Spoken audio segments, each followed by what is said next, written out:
All right, we are live for our second workshop slash meetup for the Catholic Creatives podcasters. So welcome everybody who's joining us. If you missed last week, our topic was a little bit of a hodgepodge. We kind of went through all of the different topics that we could potentially discuss in the future with a little bit of tips along the way, but also kind of front loaded it with what are your expectations or what is a success for you?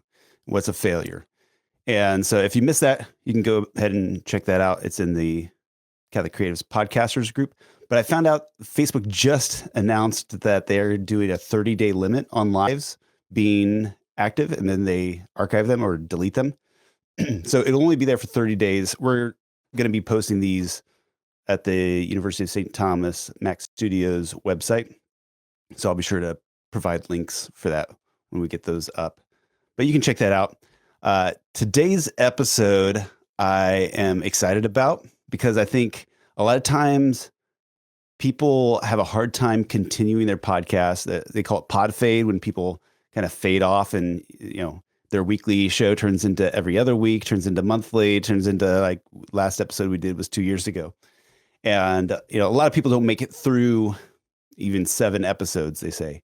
And so what can you do to set yourself up for success? Well, one of those is to have reasonable expectations. And especially, I think people have unrealistic expectations on the amount of time or budget that it takes to do a successful podcast. I mean, you can do podcasts are very easy to create and upload. You could record something on your phone or your computer, and you could upload it to a free software like Spotify Creators or YouTube, and you've got it. And you could put exactly the amount of time into it as it takes to record the show, and like maybe an extra 2 minutes. Usually that's not going to be a successful podcast. I mean, there may be some exceptions to this, but it's usually somebody who is famous, who already has an audience, who has maybe done 1,000 speaking events on 1,000 different topics and just has like this huge repertoire of content that they're ready to put out there. So yes, that could happen. And maybe you've got that, in which case, go for it. Great. Most people, if you want to have a successful podcast, which again, going back to last week, what do you consider success? That's going to vary, but you need to put some work into it and probably some money as well. The more work you put in, the less money. The more money you put in, the less work. Is kind of which is more valuable to you, your time or your money, and also your expertise, right? Like, can you design artwork, or do you need to hire somebody else to do that? And potentially, you can find volunteers for some of this stuff too. So that's an option, I guess, if you have access to some interns or something like that. All right, so let us get into this here. This is our Catholic Podcast Workshop / meetup on budgeting your time and your money. Can you afford to podcast? And feel free to have a conversation in the comments. One of the things we really hope that this builds a community amongst Catholic podcasters. So feel free to learn from each other. And if you have suggestions, thoughts on any of this, please provide it. If you've got, if you agree, and that's great. If you disagree, you've spent more or less on things, let us know. This is how we learn. So let me switch here. And okay. So let's just assume there's so many variables that go into any of this. How many people you have on your podcast, how long it is. If you're doing super highly edited things, it's almost like a documentary with multiple interviews that you're splicing together. There's all kinds of variables. But let's just assume you're doing a weekly podcast, which I highly suggest. I know it's not always possible, but weekly is better than monthly, which is better than once a year. So daily might be too much, depending on your content and style.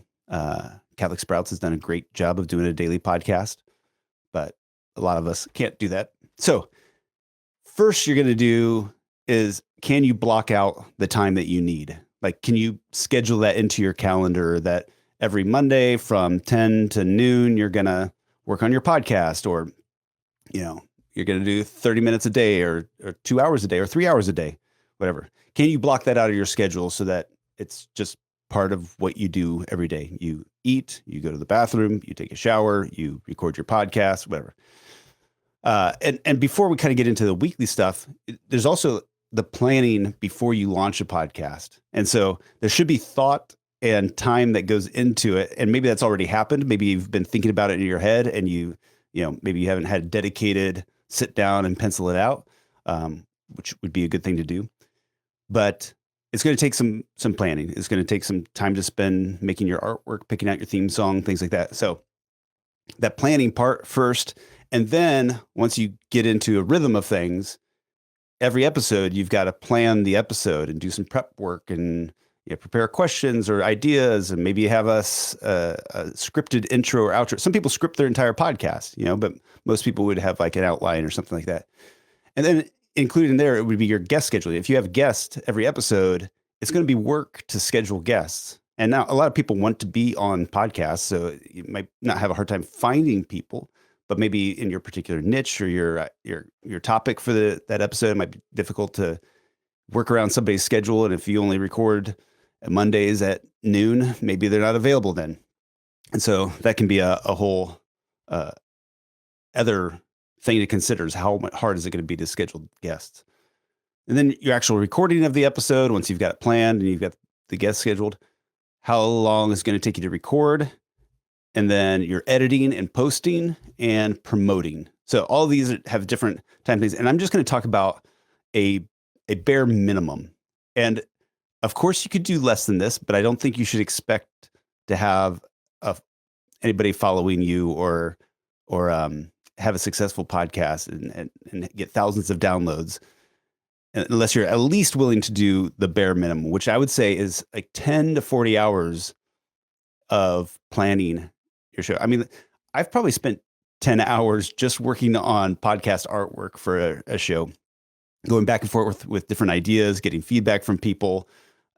And sometimes maybe that was a waste of time, tinkering too much, but you can easily spend an hour, 2 hours picking out your music, And so there's a lot that goes into it, thinking of topics, brainstorming topics, brainstorming guests, all of that. That all goes into the pre-planning. And we have plenty of things that we could talk about, what you should be thinking about in future workshops. The other thing, it would be, how much time do you spend planning the episode? And I would say at least you should expect to spend as much time planning as you do recording. So if you have an hour-long podcast, you should spend at least an hour prepping. That's really low, and I'll get into some more realistic numbers. But if you're just thinking, a 30-minute podcast, it's only going to take me 30 minutes a week to produce, you should be planning at least 30 minutes of prep. And this is going to vary. Like, there's some live kind of conversation shows that are a lot less planned. Some are a lot more intensive. And so kind of thinking ahead, like what is realistic for the kind of show that I'm doing. Recording time, you should not plan on it's going to take you 30 minutes to record a 30-minute podcast. There's this kind of setup, there's saving and uploading or whatever you have to do with files afterwards. If you have a guest, there's like kind of a initial, hey, thanks for being on the show. Okay, this is how it's going to work. There's a thank you for being on the show after you've stopped recording. So being aware that count on at least 1.5 times the amount. So if it's an hour long show, count on an hour and a half for the actual recording. And then your editing and posting, I would say at least twice as long as the recording is, it's going to take that long to edit and post. So if you have an hour long show, you should at least expect 2 hours of editing. Again, I've got more on this in an upcoming slide here. And then the promoting, like you really need to let people know that you have a podcast and it's out there and it's available, and you probably want to post it on social media, maybe send out an email, maybe make up a graphic, things like that. So you should at least expect to spend an hour promoting. So if you can't commit to these minimums, it's fine. You could just have a hobby and it could be something fun for you. And if that's what you want to do, it's fine. Like last week, talked about it, like it's playing basketball in the driveway. You're not expecting an audience. Okay, that's fine. But if you are really hoping to reach a lot of people and gather a community with a podcast idea, you should expect to put some time into this. All right. So that was like bare minimums. What is the actual amount of time that people spend on these things? I did a bunch of research, looked at articles and how much I've spent and people I know have spent on doing some of these things. Planning, it's typical is 2 to 5 hours per episode. Now, you might say like 5 hours, that's ridiculous. I'm only doing a 30-minute conversation. Sometimes the shorter the podcast, the more work it is to make it good and tight. The longer ones that are more rambly, you have a little more flexibility. But I would suggest like attention spans are dwindling. So make sure you keep it engaging and interesting. I did a show with my sons and we would just rotate through them. And I would probably spend 3 hours prepping. We would record for about 30, 40 minutes, and the show would get edited down to being 8 minutes to 12 minutes. So that was a lot of editing because it's kids and they don't always say things well. They don't use the microphone well. And so I had to do a lot of editing for it. But also, it was a lot of prep to make that kind of a good, solid 8, 12-minute show. So think about what you're wanting out of your show and how much prep that you're going to have to do, how much you already know on the topic versus what kind of research you're going to have to do. Your recording, I'm sticking with that 1.5 times. It's a little bit arbitrary. Maybe just you could say whatever you're planning on plus 15 minutes at the beginning plus 15 minutes at the end. But just remember, recording time is not the time to block out on your schedule. So if you're doing a 30-minute interview, block out an hour or 45 minutes on your schedule for the recording itself. For the editing, what I'm seeing is more realistic. And with talking with editors, including our own editor, 4 to 5 times the final length. So 4 or 5 hours for an hour-long podcast. And that might sound normal to you, it might sound crazy, but you want to put out something that sounds good. And even, and what a lot of people say, like, but I want it to sound natural and authentic. But you can make things sound natural and authentic and good. And if somebody has to get up to, let the UPS guy dropped off a package or whatever, like edit that out, clean it up, make things sound better. If there's reverb, things like that, we want to clean it up. There's a lot of hesitations, pauses. Want to make this sound as good as you can.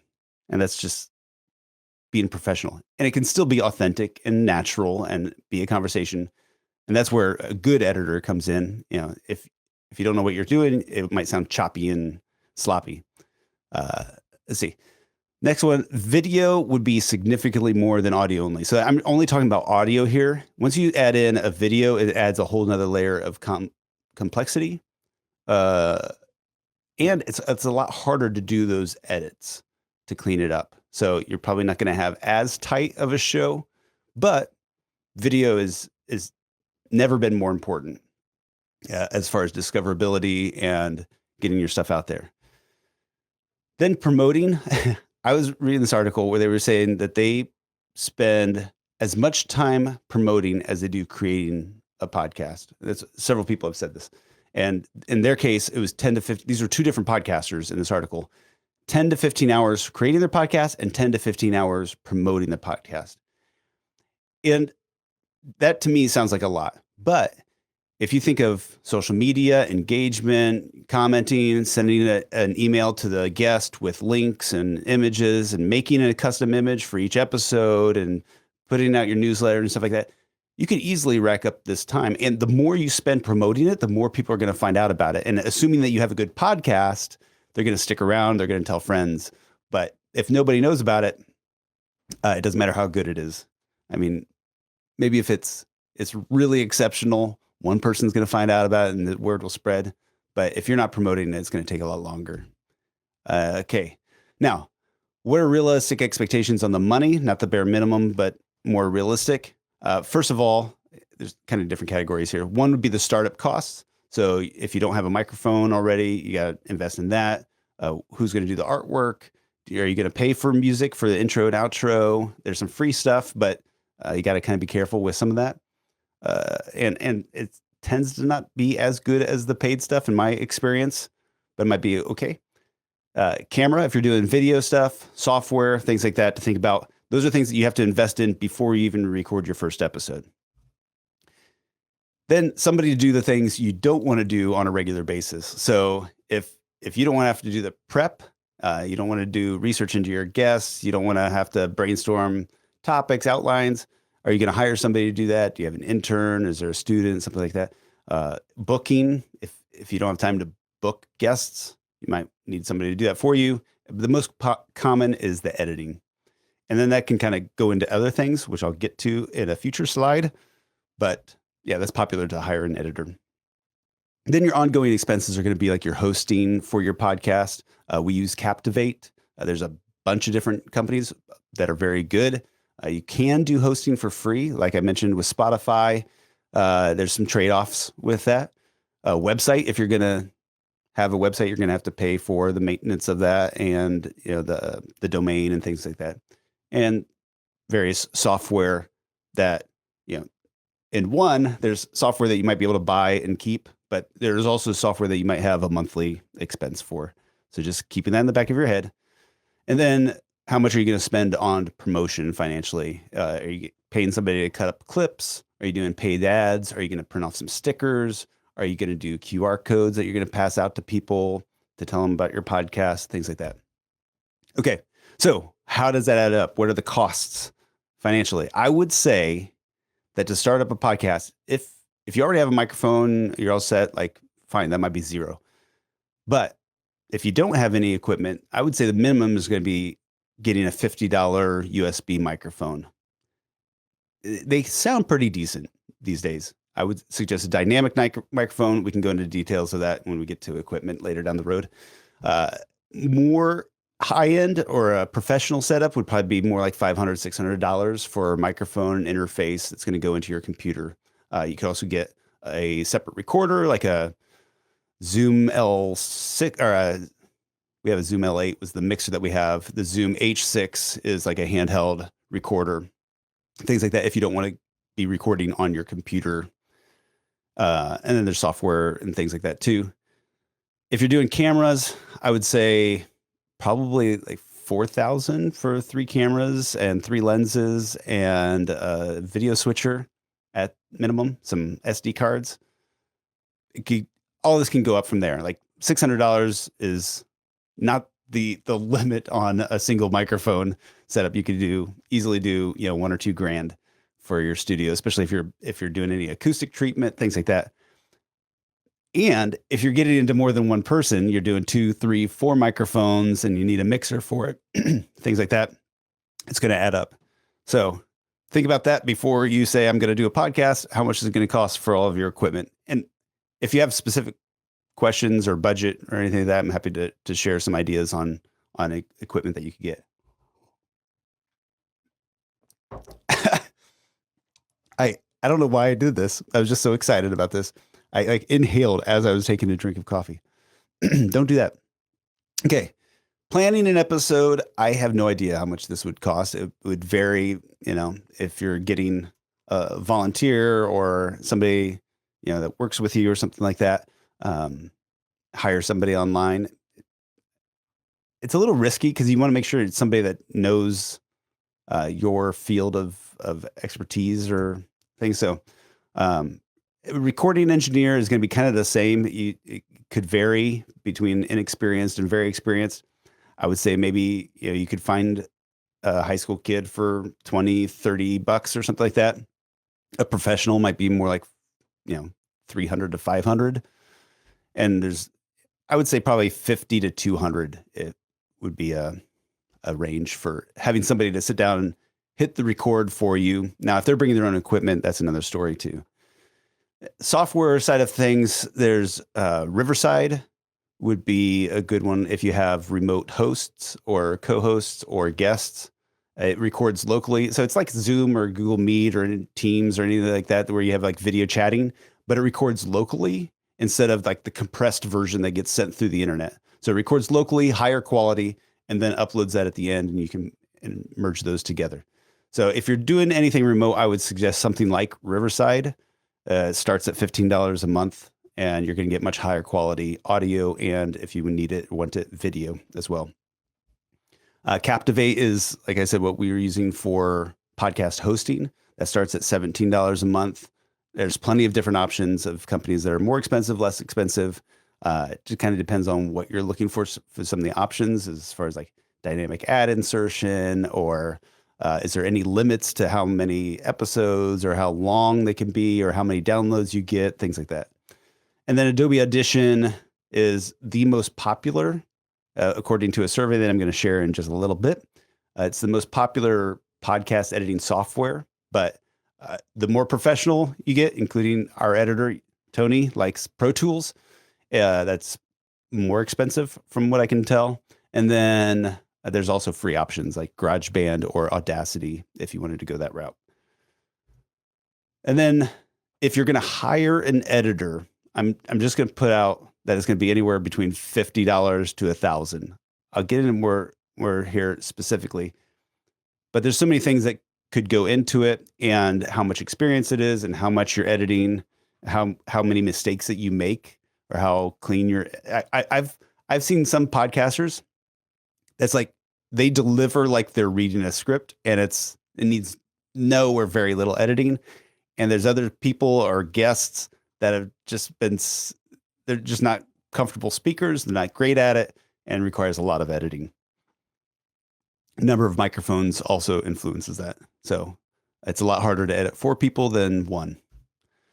Okay. So there was a survey done, and it's been done every year since 2019. There's a group, I think they might be a Facebook group, but it's a group of podcast editors.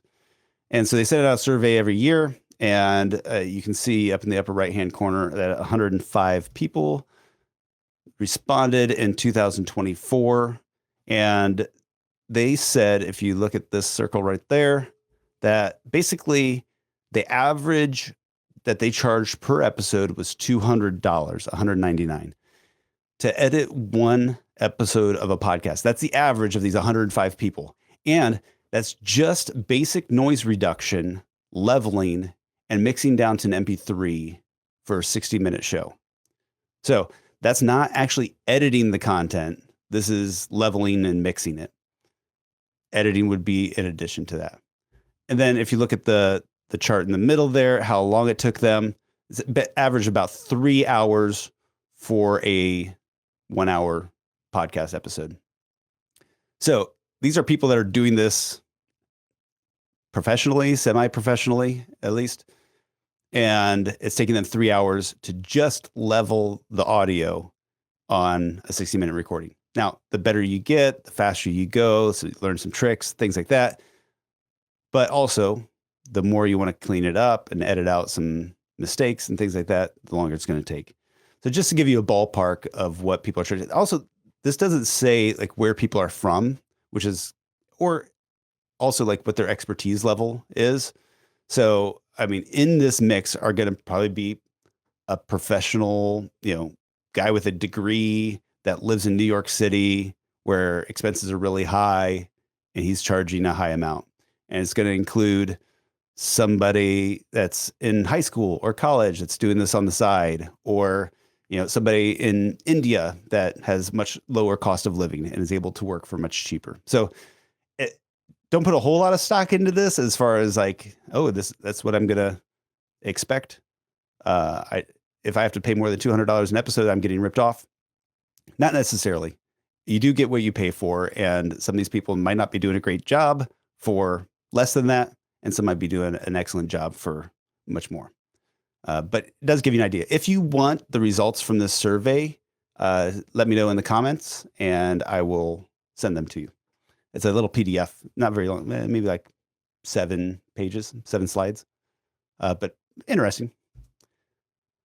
Okay, additional cost, and this is something that they actually had on that form, is different things that the editors charge for in addition to this in the survey.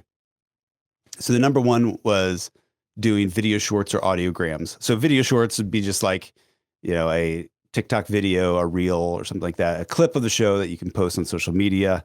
Audiograms are like, you can't really tell in this picture, but this is one we did. And like the yellow around the speaker actually bounces with the the music or the audio levels.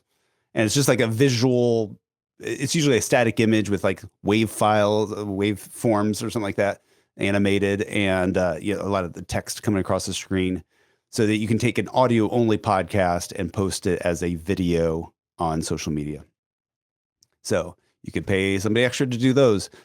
Sometimes the editors you'd pay them to do the show notes, maybe video editing would be additional, coaching or consulting, the actual recording of the podcast. So if you want them there either in person, you're going to have somebody there recording you, or sitting in on like a Riverside.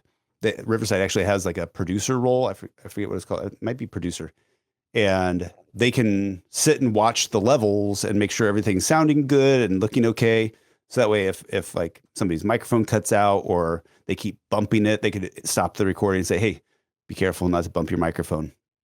And that way you don't have to focus on that while you're doing your recording.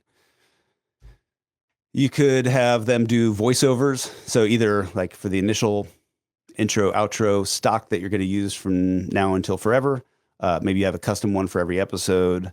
The episode artwork. So this is like not just the artwork for the podcast itself, but if you want to do a different piece of artwork, a different image for every episode. So like most everybody now, Spotify, Apple, most podcasting apps will have episode specific artwork. And if you don't put anything in there, it just puts in the artwork from the podcast itself. But as you can see here with ours, like we have a different image for each one. It's just kind of a nice touch. And then you can use those images on social media, right? Like, hey, check out my new episode, and you have a picture of the guest or whatever. And then the actual posting of the social media. Like these are all things that you could pay extra for if you wanted to or needed to. Okay. So all of this is to get away from having false expectations. I think part of the pod fade, the reason that people are, start off gung ho and then it fizzles out, is because they had false expectations of what it takes to create a podcast and to sustain a podcast. So are you expecting big results with low effort? So are you expecting to get tens of thousands of downloads by recording for 30 minutes a week and posting it? And again, unless you have a big following, that's probably not likely. Are you underestimating how much work it will be? I think a lot of people think like, oh yeah, it'll just be, a couple hours a week and I can produce this podcast.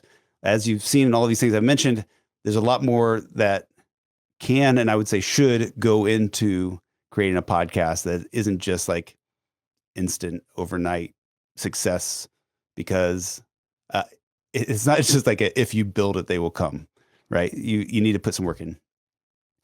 Is there a demand? So your concept for a podcast you think is a great idea, but do people actually want it? Is there an audience for it? Do people want to hear you and your buddy talk about politics? Maybe they do. I don't know. Maybe they don't. So kind of feeling that and being realistic, like, is there a demand for a podcast about cat sweaters? I don't know. I would think there's not, but maybe you know better than I do. Can you afford it? So can you afford the time and the money that it takes? Like being realistic on what it's going to take. Is that something that you can do? Is it sustainable? Like how long are you going to be able to do it? Like, are you going to be able to do this every single week for the rest of your life, or however long you're hoping to be able to do this podcast? Like, yeah, you've got time now. You got energy. You're excited about it. You've got it blocked out. But what happens down the road? Like, are you going to be able to keep doing this? And how many episodes could you do? Time-wise, yes, but also like subject-wise. How many guests can you think of to be on the show? Can you think of 52 guests? Can you think of a year's worth of a weekly guest show? Can you think of 52 topics on this, like 52 episodes that you're going to do? If you can sit down and brainstorm and come up with 100 different ideas for episodes, great. If you sit down and you've got 17, you're like, that might be it. Well, is that okay? Are you okay with just creating a podcast of 17 episodes and it builds the audience that it does and then it's done?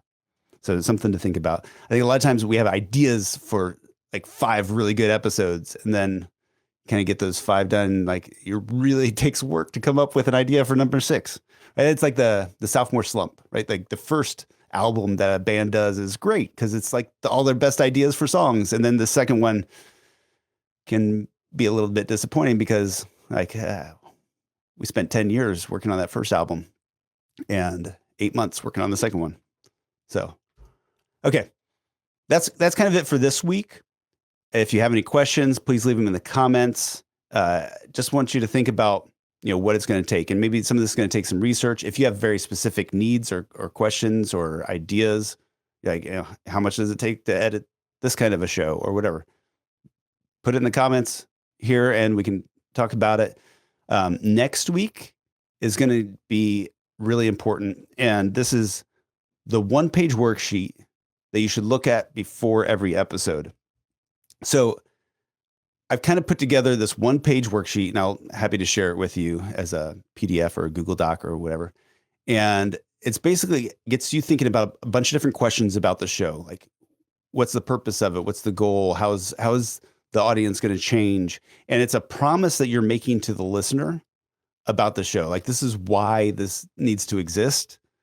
And it's something that you can go back to and should go back to every single episode. So before you record an episode or before you even plan an episode, like, is this doing what I promised that the show would do? Like, is this actually going to deliver on that? Or is this kind of a little mission drift? And this is getting away from the whole concept of the podcast. So we'll talk about what goes into that worksheet, and you can do it yourself. Again, all this stuff is helpful if you're planning on doing a podcast, but also it's all stuff to think about if you already have a podcast and maybe it's not doing what you were hoping it would do. If you're not having the success that you were hoping to have, if you're not getting the download numbers that you were hoping to have, it's good to go back and look at these things. Okay, were you expecting to only put in an hour? Like, are you missing spending time or money on some of these different things that are critical to a podcast success? And again, with this 1-page worksheet, excellent to do if you're planning a podcast and you haven't released any episodes, but also good to do if you are currently doing a podcast and you feel like, I need to refocus. I need to get a little bit more honed in on what the purpose of this podcast is and how it's serving the listener. So that'll be next week. Let me know if you have any ideas, questions, or thoughts, or if you disagree with any of this, or if you've had success with much less work going into it. I would love to hear about it. Oh, and if you're just here for the fun, like I'm just here, I'm making podcasts, like shooting baskets in my driveway. I don't care if anybody listens to it. It's just a hobby. Great. For it. Keep going. All right. Thanks, everybody. Hopefully we can just keep helping each other out. Keep commenting. If you have a different question on a different topic, post that as a separate post in this forum, because this group, the CC Podcasters group, used to be very active with people asking questions, posting their artwork, saying, "Hey, give me some feedback on this." It's not a place to promote your podcast, so don't just say like, "Hey, I released a new episode, check it out." But if you have questions like, "Hey, I've got a new theme song. What do you guys think? Did I mix it too loud? Can you hear everybody fine? Or like, what's this ticking noise in the background? Like, how do I remove that?" Whatever.